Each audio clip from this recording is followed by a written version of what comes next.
रानी और भूत की कहानी। बहुत समय पहले की बात है। एक छोटे से राज्य में रानी मृणलिनी रहती थी। वह दयालु, बुद्धिमान और बहुत साहसी थी। पूरे राज्य में लोग उसकी प्रशंसा करते थे। राजमहल के पास ही एक पुराना टूटा-फूटा किला था। कहते थे वहाँ एक भूत रहता है। रात को अक्सर वहाँ से अजीब सी हंसी और खड़खड़ाहट सुनाई देती थी। लोग डर के मारे उस किले के पास तक नहीं जाते थे। लेकिन रानी को यह रहस्य जानने की बहुत उत्सुकता थी। एक रात जब चांद पूरा निकला था, वह अकेली उस किले में चली गई। किले में जैसे ही वह दाखिल हुई, अचानक दरवाजा अपने आप बंद हो गया। कौन है वहाँ? रानी ने साहस से आवाज लगाई।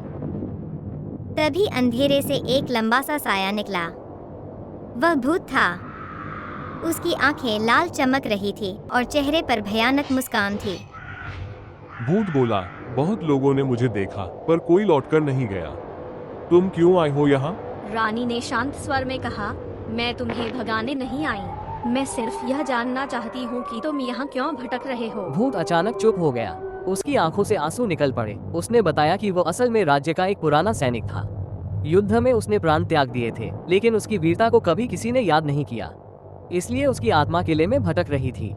रानी ने वादा किया कि अगले दिन पूरे राज्य में उसकी याद में एक वीरता समारोह किया जाएगा। और सचमुच अगले दिन भव्य आयोजन हुआ।